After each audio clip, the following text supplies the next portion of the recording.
Hi guys, good evening. Welcome back once again to the EdWord. I'm your host Eddie, and in tonight's video I'll be doing my episode review and recap for episode 606 of AMC's The Walking Dead. Now before I go on, of course, with all of my episode review videos, please be warned that this will be full of big spoilers regarding tonight's episode, and I also may be referring to the past couple episodes, so if you are not caught up on The Walking Dead for this season, or at least this episode, do not continue watching or listening to this video, as I will be going into in-depth with spoilers and spoilery theories as well, so you have been warned.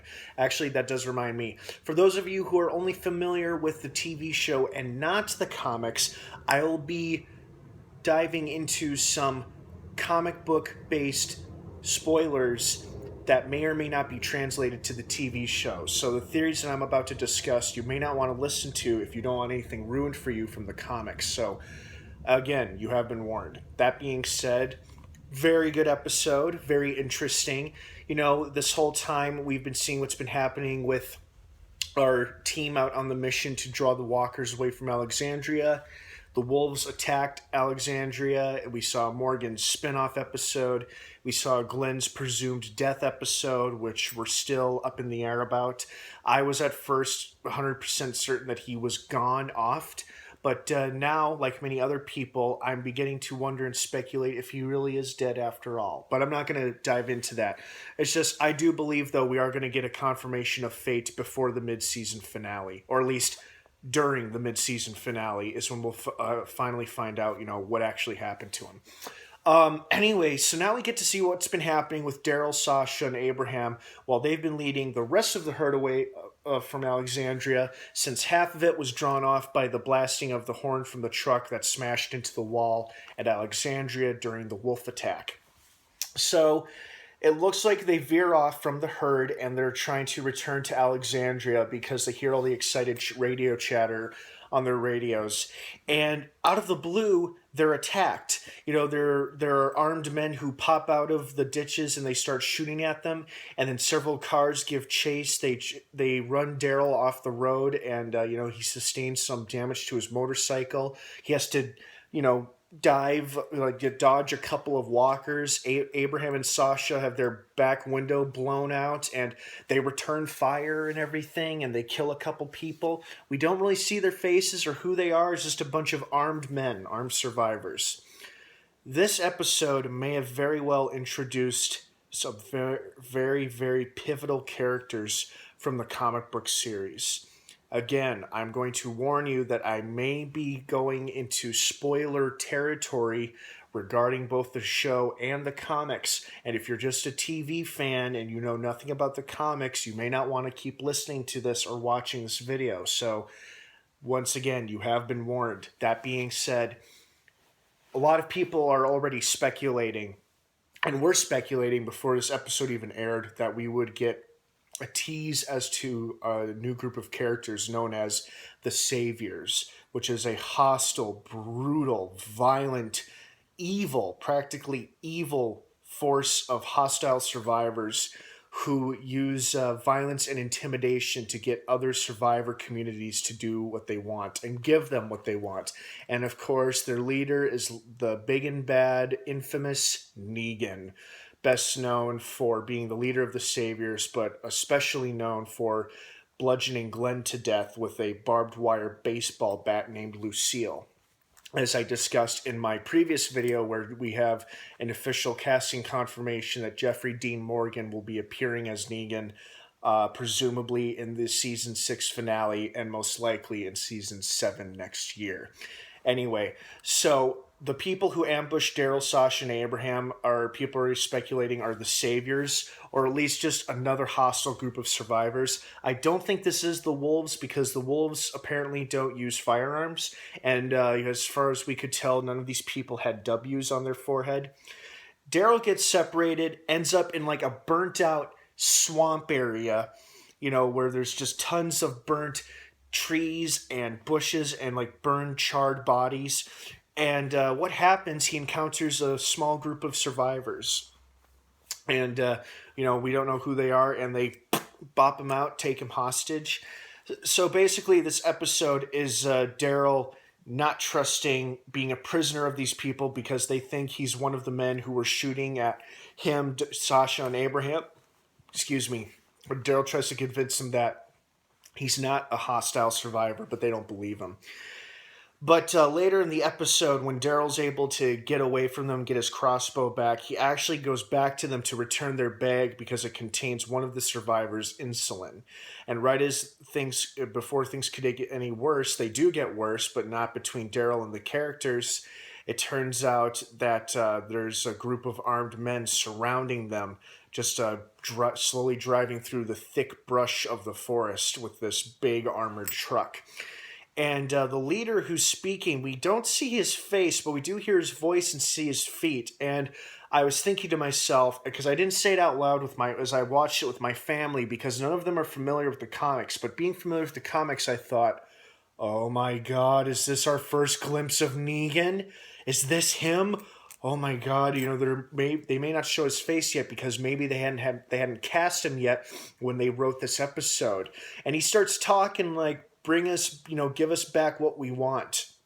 And basically, this further kind of solidifies the theory of the saviors being introduced in this episode, because the group of characters, the man and two women that Daryl is with throughout this episode, is that they keep referring to how, they earned what they took and they're not going to give it back. And how it's like you can't deal with people anymore or make trades or anything like that. They're basically implying that these men want something in return for their services. And that is exactly how the saviors operate.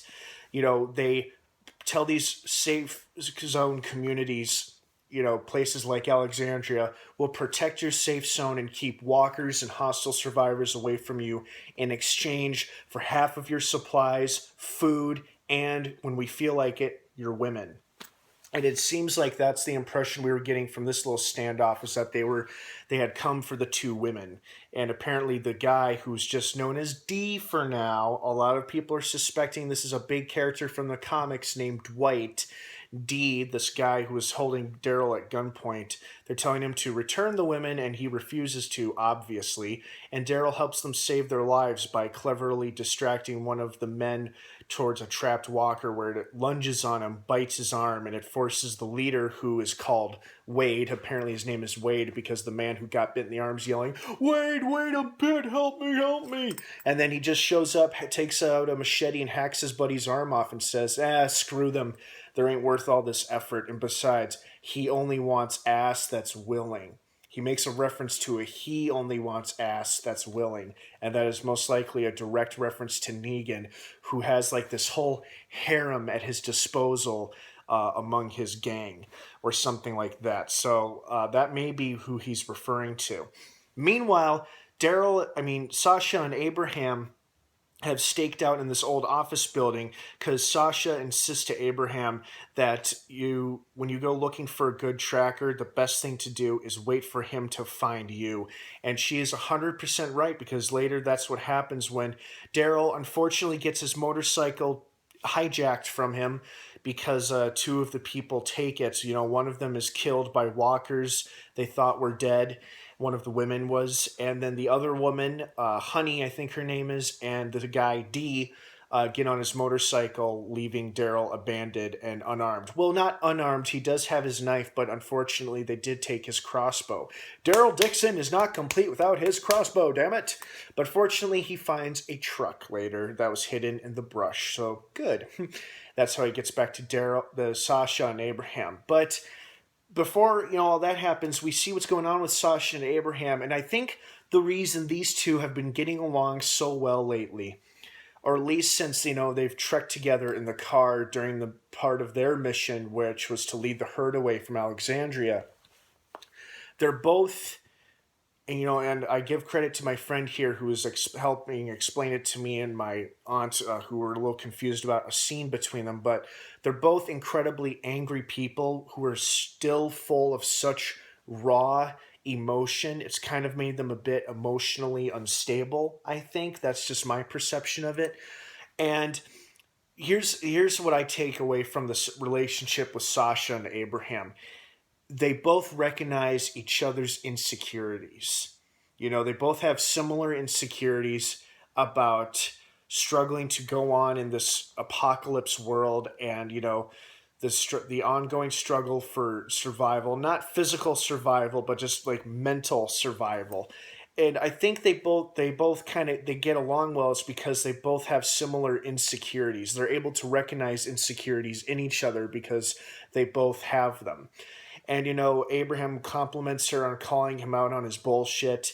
And it's just a very back and forth relationship where they point out each other's like hypocrisies, basically. And Abraham expresses almost a romantic interest in her, which was very surprising because I'm like, dude, you're with the super mega hottie Rosita and you're trying to hit on Sasha, who's still not fully over losing her lover Bob way back from season 5, but she's probably still not quite over it yet. And, she's still probably struggling with Tyrese's death. I mean, she has not made a full recovery. And you are still angry with the fact that Eugene lied about Washington, D.C., and you've been suppressing the rage you felt for the loss of your family for so long until it finally came out. It's like, why are you hitting on her? You've got a smoking hot girlfriend back in Alexandria waiting for you, and you're trying to hit on Sasha? Because Abraham may have misinterpreted the fact that the reason these two are kind of opening up to each other and they feel like they're bonding, he misinterpreted that as a chance to hit on her. And she clearly doesn't feel the same way, at least she claims that she doesn't. But Abraham calls her out on it, saying a man can tell, when a woman's interested, which is total BS because, let's face it, any man who claims he knows what's going on in a woman's mind is a liar. Gay or straight, a man does not know what's going on inside a woman's head. Unless he's a psychic, maybe.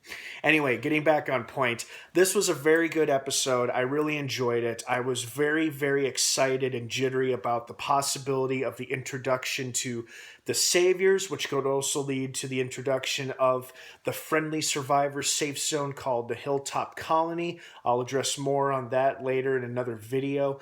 But this episode could have very well introduced us and given us the first glimpse to the Saviors, Negan's men, his gang.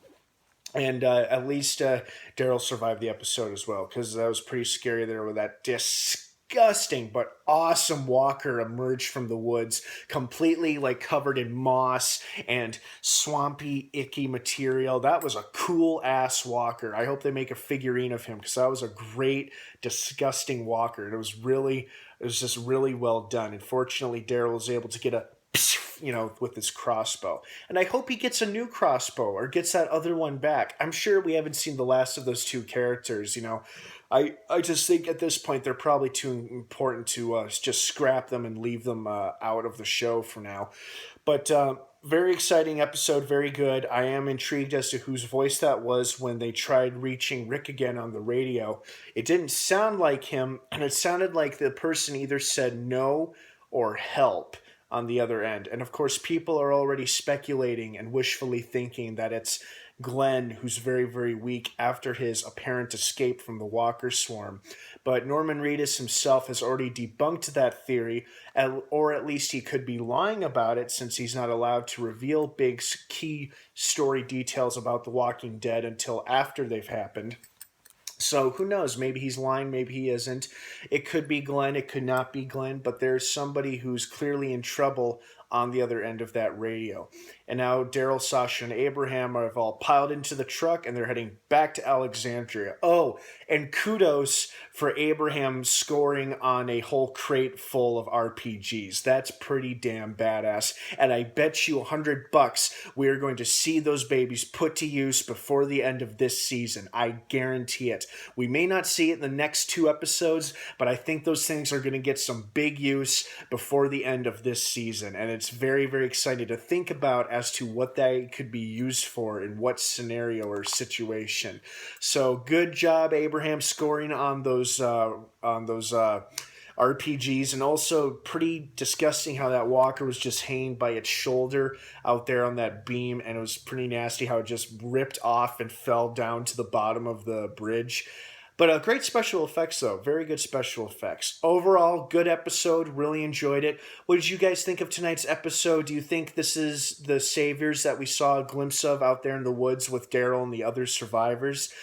Do you think the unseen leader, Wade, could be the right hand man to Negan or one of his top lieutenants or something? Sound off down below in the comment section. Leave your thoughts, opinions, and feedback. I'd love to hear from you guys if you enjoyed this episode or not and why. And also, let's please be respectful and civil of one another's opinions and beliefs, of course. Thank you so much for tuning in here on the EdWord tonight for all of your episode review and recap needs. And don't forget to subscribe to this channel for more videos and more upcoming content as we follow The Walking Dead and several other series and and movies as well. Thanks again, everybody. Have a great rest of the night, and I hope you all get a great start to a new week tomorrow. And thanks again for tuning in here on the EdWord. Have a great rest of the night, everybody. And of course, until next time, may the Force be with you.